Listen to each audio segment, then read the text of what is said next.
There's a saying that if you want to see a person's value, you must look at their bank statement. Not be your own planner. So, For the sake of accountability. okay. You can know, but it's like they say, don't be your own doctor. Not normal to run out of money a week after. So that's where our job, we deal with those traumas.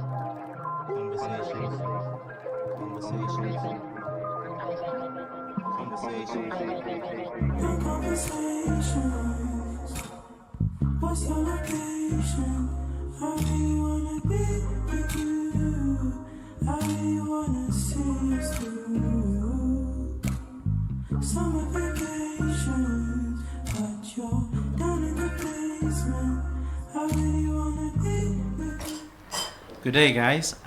Welcome to our Coffee Conversations podcast. My name is Lincoln Williams, financial planner and also director of Financial Wise Wealth. This afternoon or today, we're actually going to be chatting with two financial planners, beautiful, successful people and owners of their own practices, Ntako Sibanda and Ursula Molefe. So stay tuned. We're about to start. I'm excited to have you. Enjoy. So, Malebo,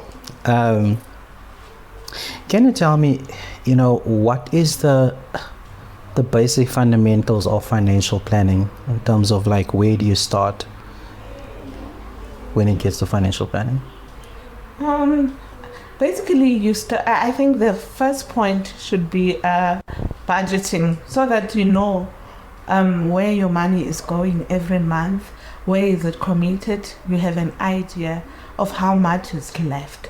Then it becomes easy for us to do financial planning, because most of the time I used to work at the bank. Yeah. And I never used to go through the exercise of budgeting and to find out the debt for a client, what debt they have. I just used to give them a product, and within 6 months the client will come back and say they have an emergency or something, and they would cancel that. So it made me realize that I'm doing things wrong, and that's where I think we must start with the basics. We must start with a budget and look at the debt, and then have an emergency fund. In that way, the client is well set up to invest for the long term. I Okay. agree with you there, because if you start as a planner, if you start with a client with a budget, right, your budget can actually tell you a client's spending habits, Yes. their relationship with money, and you take it from there. So I do agree with you, Bailey. Yeah. Okay. It's a valid point. But now, from my experience, I also do understand that people don't really understand what it is to budget And the importance. and the importance of it. So in certain scenarios, I know I have a certain way of, you mentioned something about what people think about money and what their mindset is around money. So when I do start with budgeting, I first want to figure out, the money's personality. You always hear me talk about money personalities. But now in your instance, whenever you sit down, was there ever a situation where you sit down with a client, we literally had to go back and teach the client about budgeting? Because I believe it's a crucial space or stage in the process of financial planning. But then basically means you had to take the client down to ground zero to say, okay, let's start with budgeting. Have you had a situation like that, and how did you address it? Because I know also the situation where people are not comfortable discussing these things from the onset. So how would you handle situations like that? The first time I adopted this method of helping clients budget, I was working for the bank. So it was easier in a sense that I already had access to their bank statement and everything. So it was easier at that point. But I have since adopted that. So before we start any interactions, I need to have your bank statement, and we have a budget template.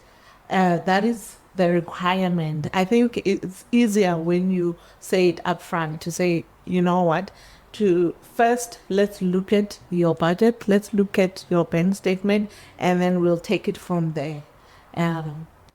When you meet with a client first time.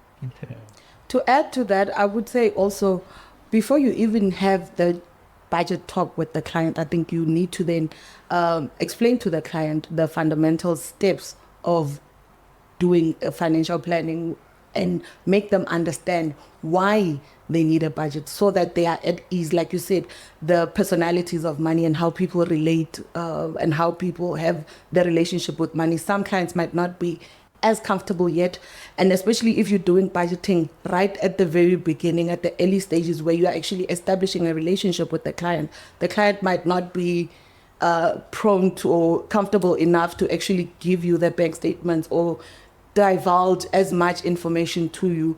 So also it is important, even before you get to the budget, just explain to the client that, okay, this, when we taking this journey as a plan, I'm going to need you to then to be as open. I remember when I started, I met a lady, an advocate in Pretoria High Chambers, and she said to me, the first thing she said to me, there's 4 people that I know that I should never lie to. I know. The first one obviously is a lawyer. She's a lawyer.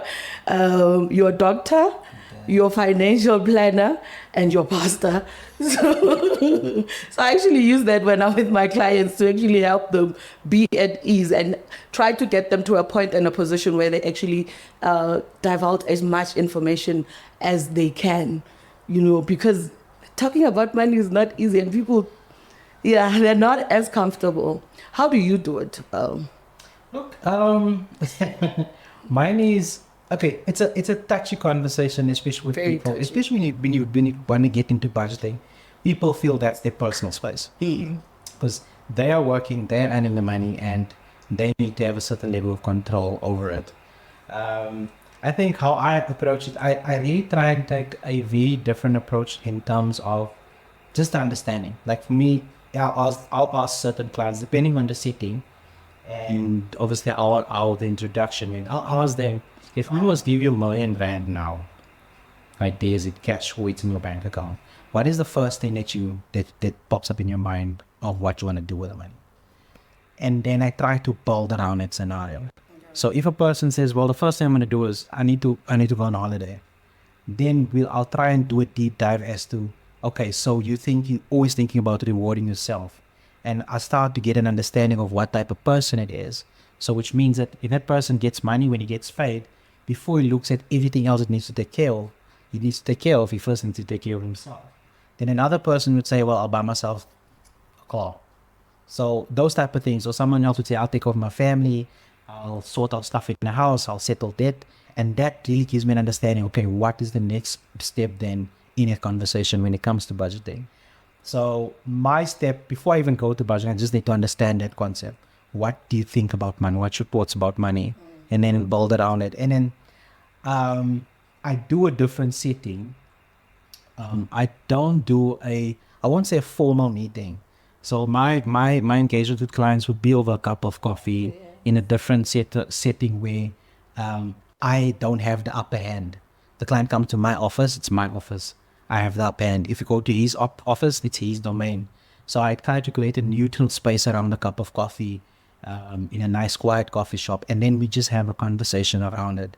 And then eventually we get into budgeting because then the client is comfortable. Because I almost see like, if I can understand the client's mindset around money, it's almost like an icebreaker. So I've broken that ice and that barriers that's there. The budget does show a It person's does. spending habits. And what they take important when their money comes in, when they get paid, they've got a fixed salary.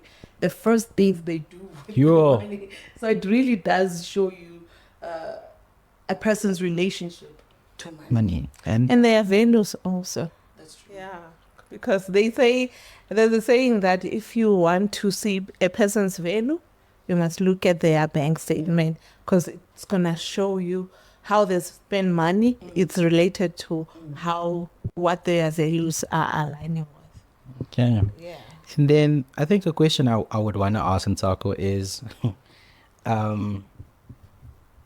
in your space, I know as financial planners, we give so much advice, and we see, you know where we're going with this conversation, right?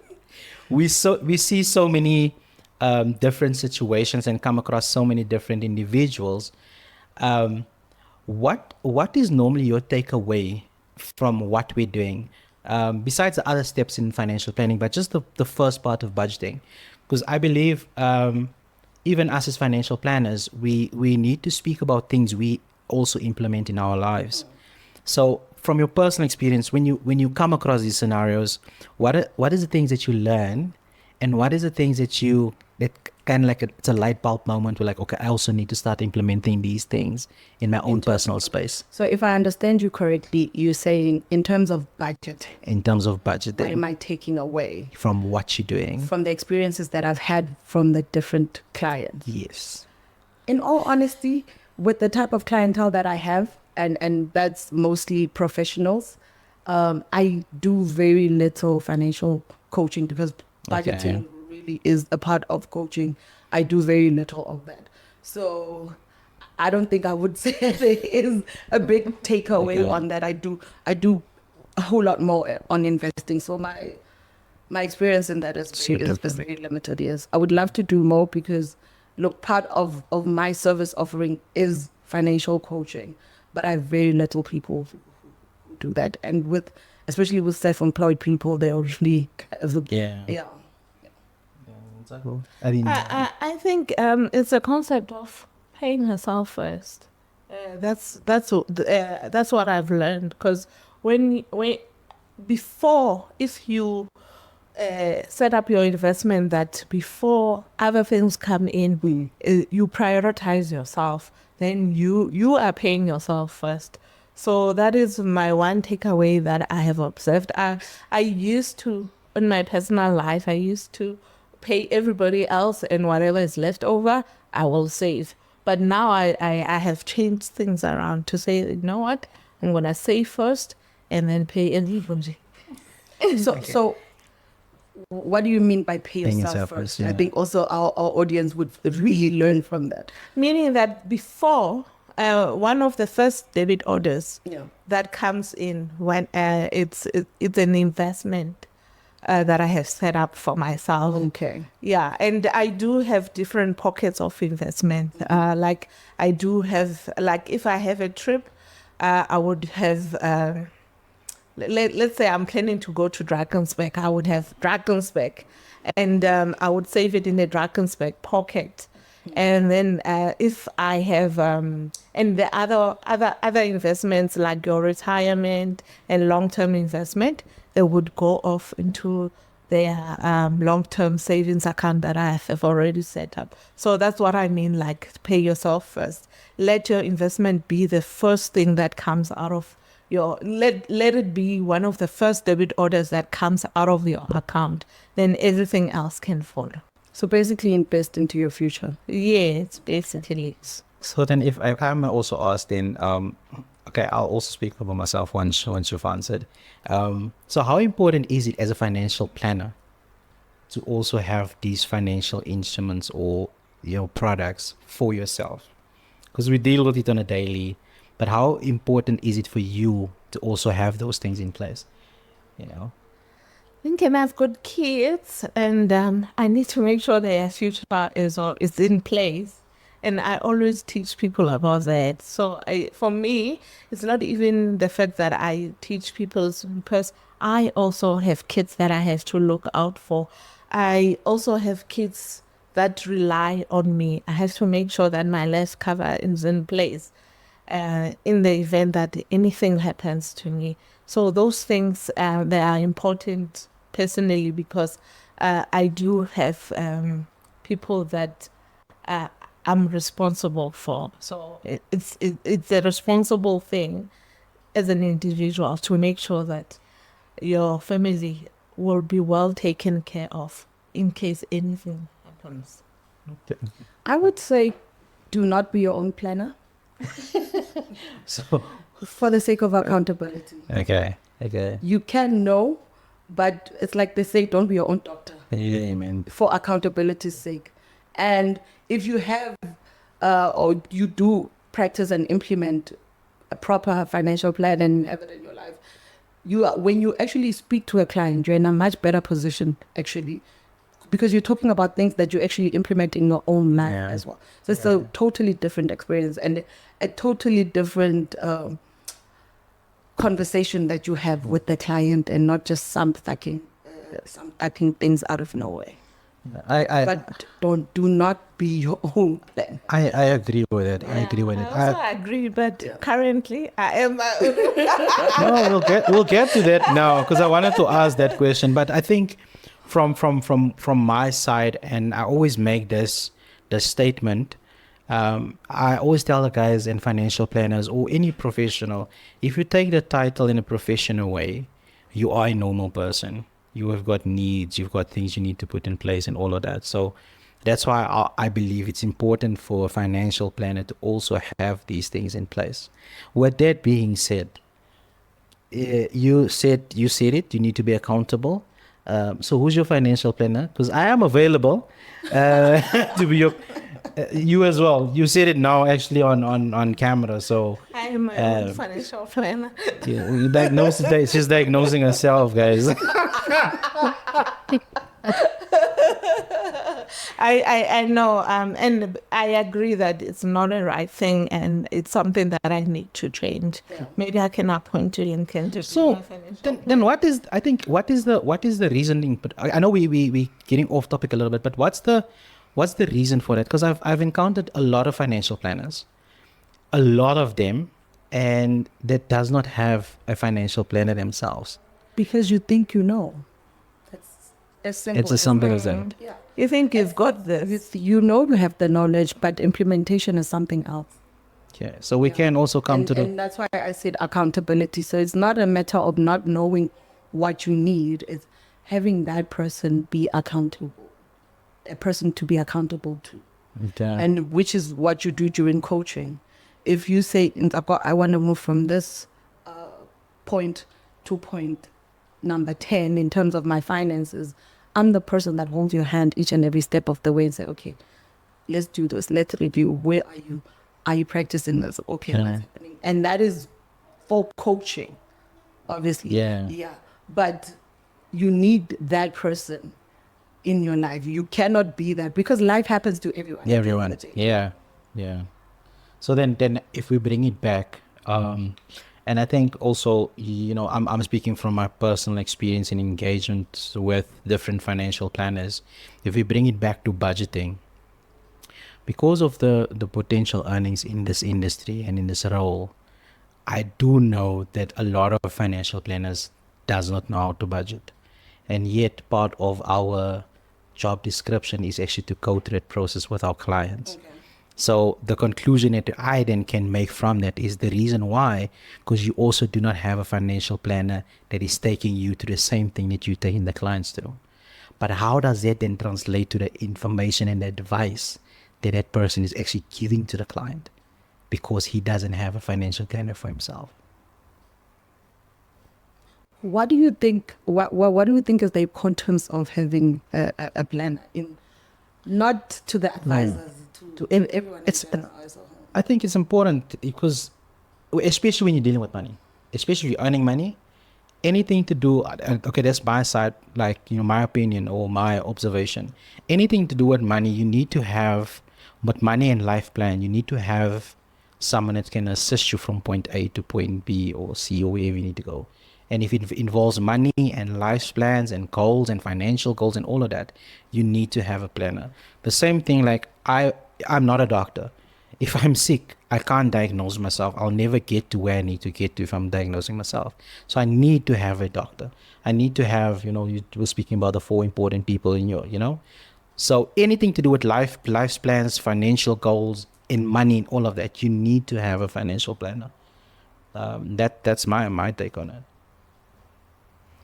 Yeah, I actually agree with the concept of having somebody whom you're accountable to, because you can always drop a ball on yourself, and you have no one to answer to. So it's always good to know that Nzako, I can't do this, because Nzako knows my goals. She knows what I'm trying to achieve. And she knows that if I do this, it's gonna take me to a different direction. It's something that we also have to look at into having into our lives and stop thinking that because we have the knowledge we can do this by ourselves. Because yes, we can do it by ourselves. You can set up the accounts by yourself, but the fact is, if life happens and it takes you to a different direction, you have no one to be accountable to. So in that sense, I think it is very important for financial planners to also have their somebody that they are accountable to. What is the role then of a financial planner? Can you repeat it? What is the role of a financial planner? Basically, Because, and I say this even for our audience out there, so Yeah. that they understand that if I want to have such a person in my life, what is this person coming to do? it's a very important question because basically a financial planner is there to help you to set up your investments, to give you the right product for whatever needs that you have. Recommend the right products because we all go through life. In life, you've got kids. You're worried that what if you die? You've got goals. You want your kids to be well educated. You want to save for your retirement. There's so many things. You want to save for that house. You want to save for that trip. But most people, they just don't know. With those needs, how do we even start the process? How do I go about it?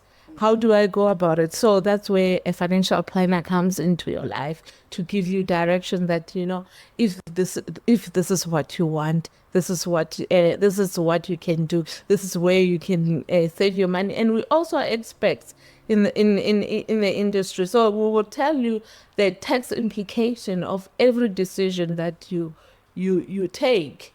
For example, when you resign or leave your job, most people they don't have the knowledge that you can transfer the money into preservation fund. They therefore cash out that money, and there is major tax implication. I think half of the people, if they know the tax implication that comes with that decision, they wouldn't do it. So we are there to help people to say, this decision has this consequence, this decision has this consequence. So basically that is the role of the financial planner. Yeah, you see, I same like that. But I define it a little bit differently, because even when you sit down with clients and you need to explain the role, for them it seems like such a far-fetched idea. So I simplify it and I tell them, listen, my role as a financial planner is to become all things through the process of life so you can reach certain goals. So where I'm going to give you advice, where I'm going to educate you, where I'm going to take you through certain journeys of your life, I will be there and I'll take on different forms in the form of advice and educating so that you can reach point A to point Y or Z. But you get what I'm saying. So, and it's also to where you're trying to get to, and also not just as, because people like when you say I'm a financial planner, like, oh, sales consultant. No, I'm not. Yeah, insurance. I'm not there to sell policies. I'm there to really become part of your life and your plan, so that I can be that sounding board and that person that can advise you, your voice of reason through making certain critical life decisions. And a lot of people don't see it like that. And even in the, like me personally, I also operate in the religious space. And a lot of people would rather take financial advice from their pastor that doesn't have the financial background. So I make it known to them, this is my role. As you think your pastor is important, or your doctor or your lawyer, or I'm just as important, because these are the things that I can take you through. In fact, an example I always use is, I would sit down with someone and I'll ask him, God forbid something happens to you. But if you lose the ability or let's say you lose your limbs, something happens in an accident, you lose your legs and it gets amputated, you can't work, you know, is your pastor going to come sit on your bed in hospital and tell you, listen here, don't worry, I've got your kids' education taken care of, I've got a house taken care of, all of that? Is your pastor going to do that? No. Is your lawyer going to come sit and say, don't worry about, I have this income protection or whatever it is, disability cover in place for you, I'm here to assist? No. It's very seldom. Your doctor is going to come sit in the bed. The same doctor that was operating on you is rather going to hand you a bill. But the person that can actually do that is a financial planner. He can come sit down with you. You can come sit with your family and say, you know what? We understand life happened. But because I was there from the beginning, you don't have to worry. This is all taken care of. And that's so important. People don't realize that is our job and our profession and the ability that and the stuff we can do if they allow us to actually function in that role. So yeah, that for me, that's the role of a financial planner. It's I'm not gonna say it's far above all the other professions, but it's right up there. Yeah, it's right up there. It is. For me personally, I'd say I'm exactly that, a planner and an advisor. So depending on what you want as a client, do you want wealth creation? Do you want estate planning? I sit down with you, we create a plan for that. And when it comes to the insurance products, as implementation stages is part and parcel. But however, the most important aspect, and which then would lead me to the importance of actually having a financial plan. That's the main thing that we do. Based on your lifestyle, because what we do is lifestyle planning. Based on your lifestyle and your finances, what is for me to help you create a proper plan that lasts not only up to you, but generational. Yeah. So the most important thing is to have the plan and stick to it. Every other thing, the tax implications, is because of the products that are being used to implement that plan to get you to where. So basically that planning. And as important as planning is, if you have a proper plan, your plan will last you. And like the Bible says, a wise man leaves an inheritance that lasts up until 3 generations. So if you're a proper planner, according to me, you actually follow the hierarchy of financial needs, starting obviously with budgeting and security needs at the bottom, leading all the way to legacy building and estate planning, which will then lead to the next generation. You know, okay. Yeah, and I get it. That's a nice one. No, it is. So and that's how I position it. That okay, this is what I'm here.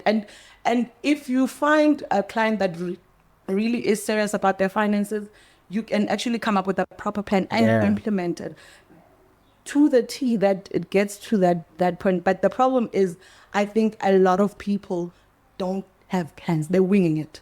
Yeah. Oh, I want a retirement. No. Oh, I want a life cover. Why? Yeah. What is the purpose of having that life cover? You find people having 3, 4 life covers. What is the purpose of that? You can have 3, but it can be 3 different vehicles for 3 different purposes. That's the silver purpose. To understand. So that the most important thing that I really think is having a plan, and then all these other things are then are part and parcel of. If you want to create wealth, we come up with a plan. We come up with a time horizon, and then we help each other. So it's a lifelong relationship that you also build with your client. Very important. Lifelong. So, and just to add to that, when you said that some of the clients, they just wing it, it boils down to education, which is something I'm very passionate about. I feel like before you even see a planner, just try to educate yourself on things, because now when you see a planner, you will understand, you'll have a more productive conversation, because some of the things you're not hearing them for the first time. And that's why I'm passionate about hosting webinars where I'm going to talk about educating yourself, educating client how they can know better, because that's one of the things that I can see that, as much as a planner is there, you can invest in your education and know those things, and you'll be better off than just relying on a financial planner to help you with these things. I understand. And platforms such as this for education. It helps. It helps. I think even in like from my side, as a financial planner, you also have to have a passion for what you're doing, and that's where that, and especially when you want to educate people about what you're doing and financial literacy. And so you really have to have a passion, and that's the one thing that I really engage in is teaching and educating before anything, before so that if they have this knowledge and then we get to the space where we start planning and putting a plan together, it's just so much better because now, like you said, the client understands and they have no way to move forward with it. So what do you think of when one person has more than one planner? What is your take on that? Okay, I think I can jump in there before I lose my train of thought. Say, No, but I've got this person who gave me a life cover, and I've got this other person who gave me a retirement annuity. Look, I might say something that might be contradictory to what a lot of financial planners believe. Okay. I mean, you made reference now to the Bible. There's a scripture that says there is wisdom in the counsel of many. Okay. So if a client understands the role of a financial planner, and he has more than one, then it also tells me that he is really after the advice. So advice is very important to him. So hence, you would probably have two different people advising him because he needs as much advice as possible. But it also depends on the client, the scenario. If the client understands the importance of the role of a financial planner and advisor, and he has more than one, then for me, it just says, it gives me an idea what this client is after. And I know to some advisors that is watching this, yes, you can correct me if I'm wrong on my, we'll put the handles out there, but that's how I believe, because as I said, there's a scripture, I don't know where in the Bible, but it says there is wisdom in the counsel of many. So, and I'm sure with the type of products that a client has taken out, it's not just products you can just give to a client. You have to sit down and advise him on and make recommendations. So I kind of understand the client is just hungry for advice. No, I disagree with you. Yes, I do. I think the reason why a client would have many advisors is because the advisor that comes in doesn't look at the situation holistically. Yeah. They just look at the one need, and the client realizes they need they have another need. They don't go to the same planner, or another planner comes along and addresses the another need. So it is important for financial planner to look at the clients holistically to avoid this duplication, to say that there's another planner. Because for me, yes, you are right, there is wisdom in counsel, but I think that wisdom should come in a sense that, you know what, you have given me this, can I go to Ntsako for second opinion at least? Okay. But having two different planners, it's for me, I don't think it works very well with the client. So yes, a second opinion is always encouraged, so that you know that whatever Ntsako has recommended, it's really something that that works for you as a client. So what I'm hearing from both of you is that there is no proper plan in place. Yeah, because I actually wanted to get to that point. That's what I'm hearing. Because Even if I take counsel from the next planner, if I have a plan in place, the next person, whether they come with a different product, it's implementation of my plan. Me, Ntsako. Yeah. The importance of It's having your a plan. plan in life if you want to get somewhere. So even if I see you, Malebo, and you say, if you need to implement this section of your plan, use this product instead of this product. Then there is no duplication Yeah. duties and functions in terms of So, but now if you don't have a proper plan in place, then you are just Then you just haywire jumping in. and taking So things all now, over. now my question would Taking be, and cancelling and things. So, plan. so what my question would be, so what would you do in that scenario? A client approaches you Yeah. and he says, no, don't worry, I already have a financial planner and he's giving me this, but I need something else. And I think from your following and understanding how you work, Yeah. can you assist me? So Yeah. how would you then advise the client now that he's going to have two of advisors? I would go back to try and understand if this client has a plan in place. Okay. Number one, right? Because sometimes, as much as we are able to do so much for clients, we can only do as much as the client allows Yeah. us to do. Because at the end of the day, it is your finances, Mr. Client. It is your money, your plan. I am there as a support, as the expert support, and to help implement. So I would then try and find out if there is a plan in place, right?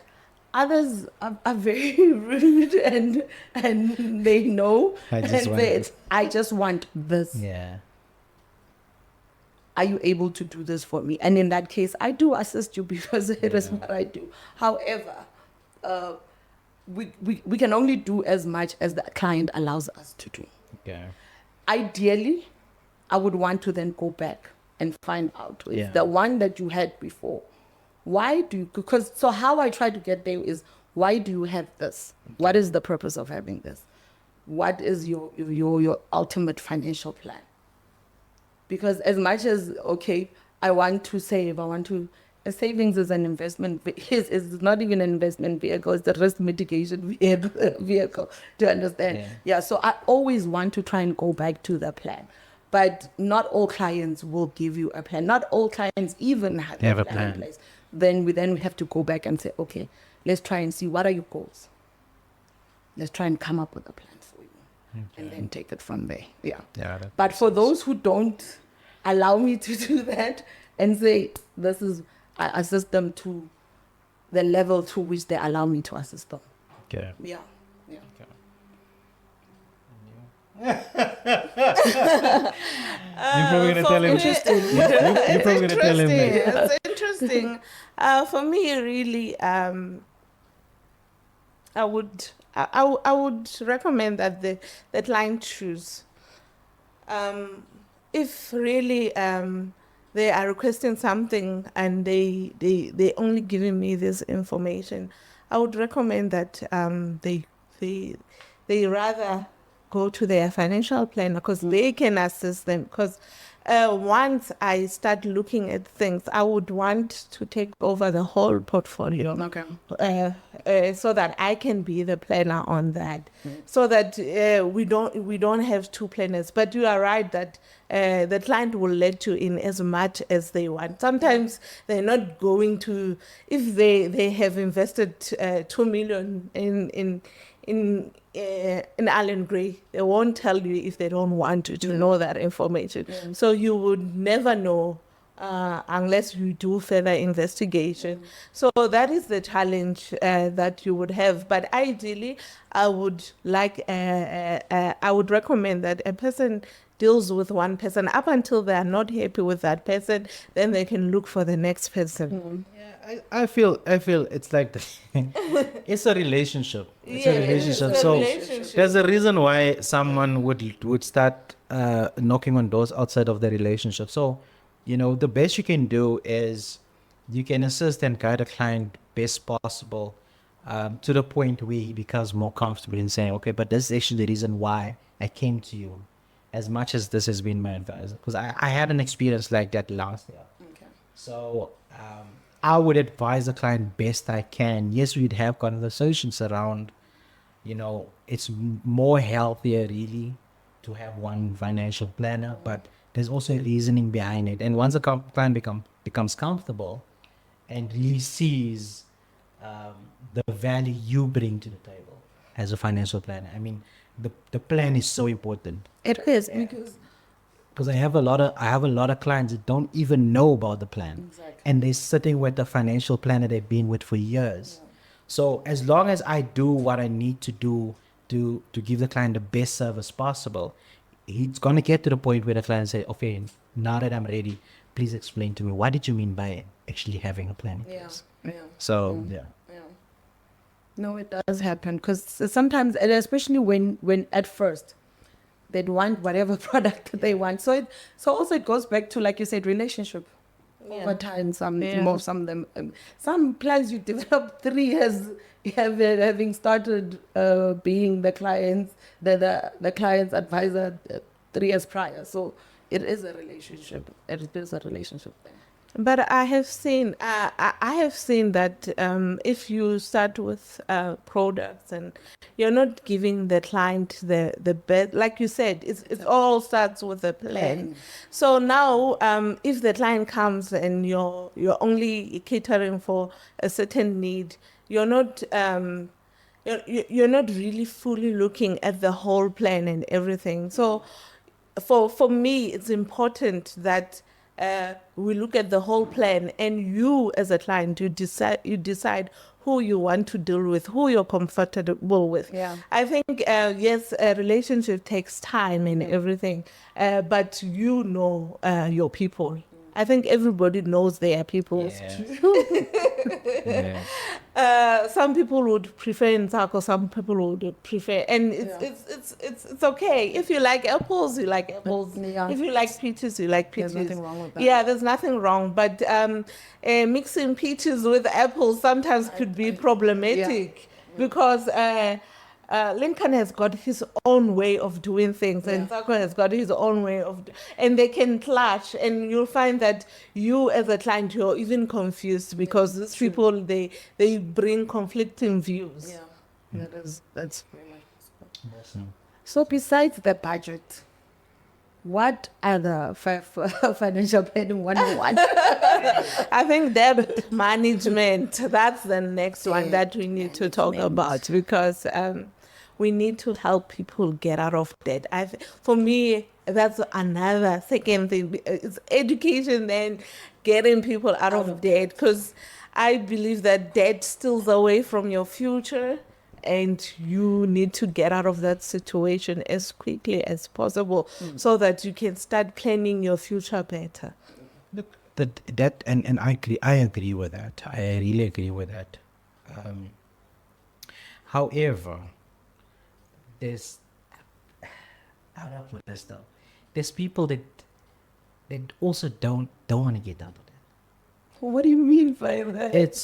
It's almost like it's become a habit and a part of life. So that journey of actually educating the client and trying to get him out of understanding that the implications of debt on his finances, it is sometimes a very long journey to get the client to the point where he actually start actioning, because it's a habit, it's part of life. It takes time. It takes time. does. It's already part Takes of years. his, so it's that even that one is a very for me it's a touchy one, because when I'm sitting with clients and the conversation of debt comes in, then as another process I take him through, or him or her, to understand, do you really want to settle this debt? Because once you've got it settled, and what's the reasoning behind it, also that where the plan comes in. But I think budgeting, it's a process on its own, and dealing with that, it's even a much longer one, because it's so easy for a client to fall back into the same routine of creating that. Once they get the pre-approval of the what, it's so difficult. But I think there's even more work that goes into changing the clients, trying to get him to change his mindset around it. So yeah, that's So that would then entail, like she said, education as well. You have to, and that's actually coaching. and a lot of learning this space. So how do you tackle it? Do you look at the bank statements? No, debt, it has to, like it could be something deeper. Yeah. Like our history, especially within the black communities, has taught us like bophelo ke sekoloto. Yeah, We that live is so on true. debt. So sometimes you can't tackle it just by having a budget or having a plan. It's more of a psychological issue, and more deeper conversations need to be had Yeah. in terms of where do you want to be? Do you like where you are right now? Do you really want to get out? Because some people, like you said, they are so used to it that they don't see any problem towards it. So Yeah, it's deeper, a way of life. deeper conversations need to be had with the client so that we can know what is the core Yeah. of them behaving a certain way and try to deal with it. So yes, it's a long-term process and it requires deeper conversations. So it's And you need to journey. understand, It's a a journey. person's situation as well, because sometimes it's black text that's causing the, Yeah. So, yeah. Sometimes it's trying to keep up with the Like, jokes. You know, it's a specific lifestyle. yes, you know? I used to think peer Yeah. pressure was a high school thing. No. But when I started Yeah. seeing the smeg, Yeah. the smegs, and on social media now everybody had to take a photo with a smeg. I knew that peer pressure is not, it's something that goes with us. So most other people, they get into debt by making sure that they have that kettle of smeg. Yeah. So those are the things that you need to unravel with the client. client, Where does this behavior comes from and everything. And yeah, like I said, it takes time. But in all honesty, very few clients can allow someone to come. I'm not saying it's impossible. I'm saying very few clients actually allow the planner to actually assist them in that way. But I think all of us, even if Because money even is- if you're it's not a comfortable thing to talk about. yeah, actually. but everybody wants to reach a level of wealth, Yeah. and because you want to reach that level of wealth, having debt is not gonna help you. No, it's So those are the things that this behavior is not gonna help you get there, and that's where you can start unraveling that you are contradicting yourself. You want to have this, but yet you want to get there. This behavior is not going to help you get there, and that's how the conversations start unraveling, and people being more open because they have a much higher desire than having a smack kettle. Yeah. And that That is so desire, that you, as a financial planner, you must make sure you know what that desire is, so that you can help the client get out of the debt that they're in. Because I know ultimately no one wants to be indebted for life. But the other major part of it is also the person's environment.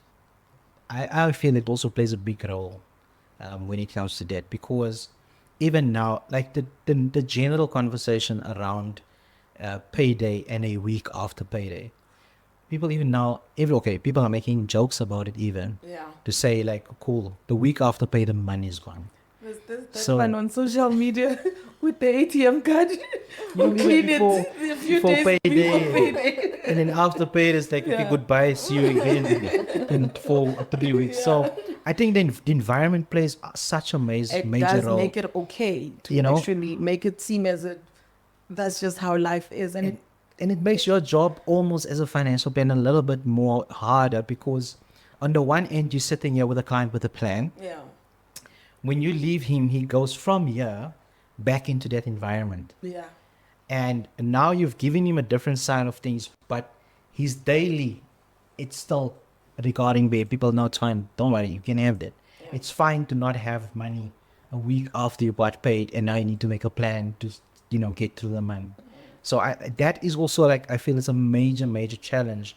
And even now the work that I'm trying to do is not just to sit with the client and just try and teach him about it, but also try and get into sort of community work kinda, to try and educate people and make people aware that there is another side or another life outside of them. Of that. Yeah. But yeah, that's my experience that I've picked out. So what I'm getting is also a major role for a planner is to educate your clients.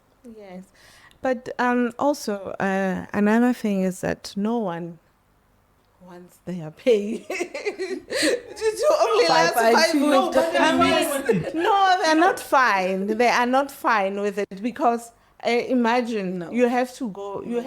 You need transport money to go to work. Yeah. Those are things that creates stress in your life because now you have to go to work. You don't know where to go. You ask for money. Then you start you are digging yourself into a hole now by going to Machonisa because Machonisa is a 30-day loan. You know you have to pay them.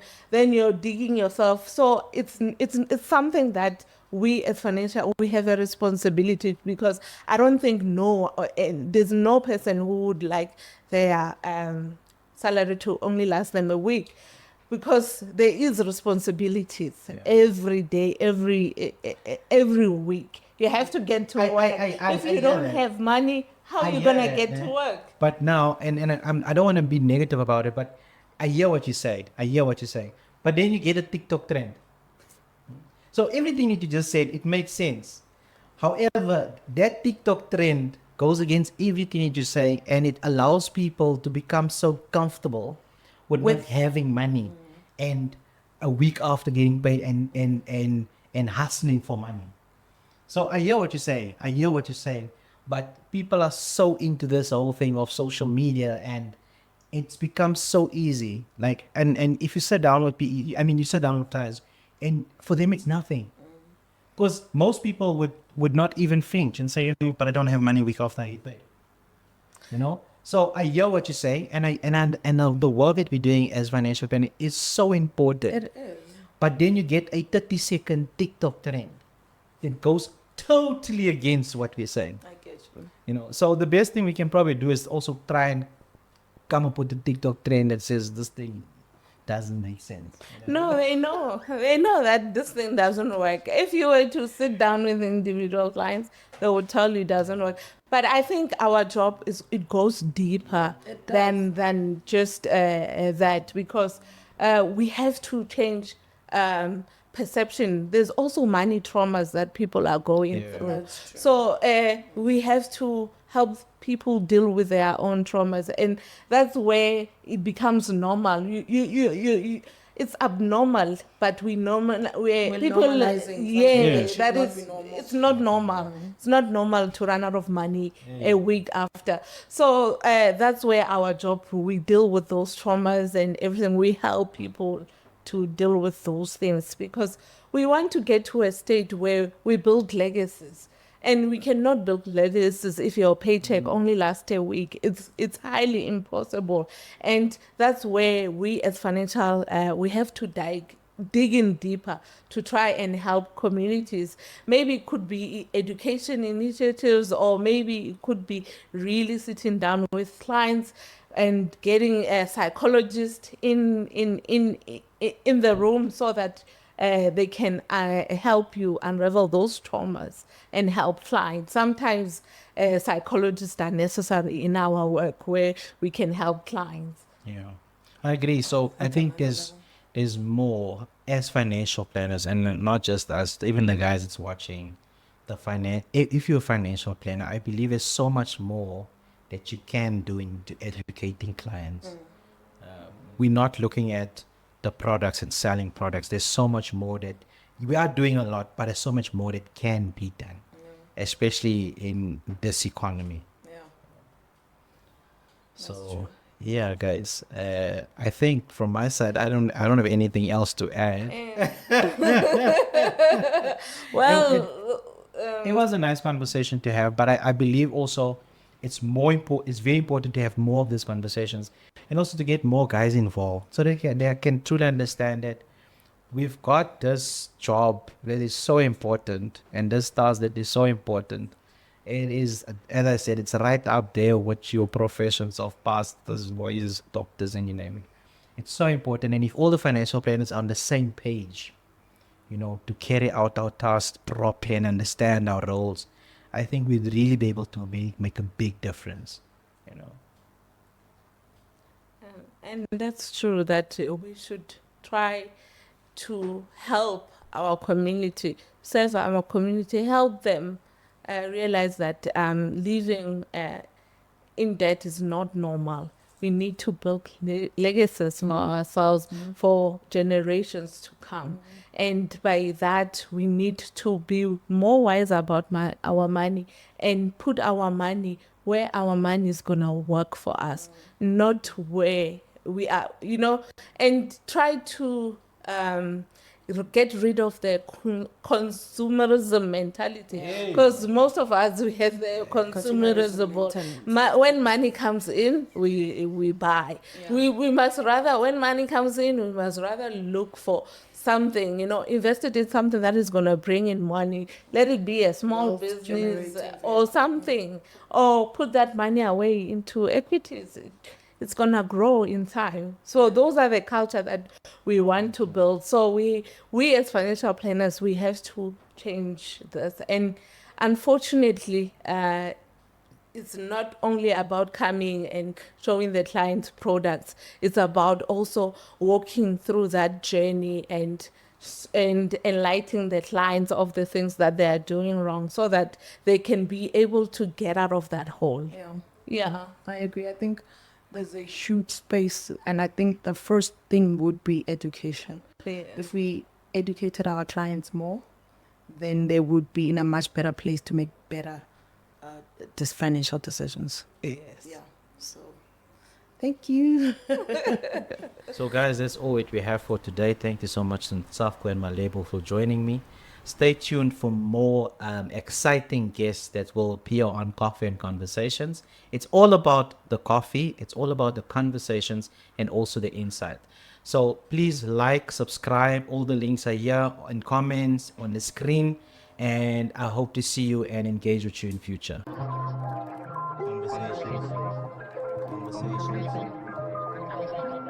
Conversations. Your conversations. What's your location? I really wanna be with you. I really wanna see us through. Summer vacations, but you're down in the basement. I really wanna be with you. I love it when it's me and you. Tell me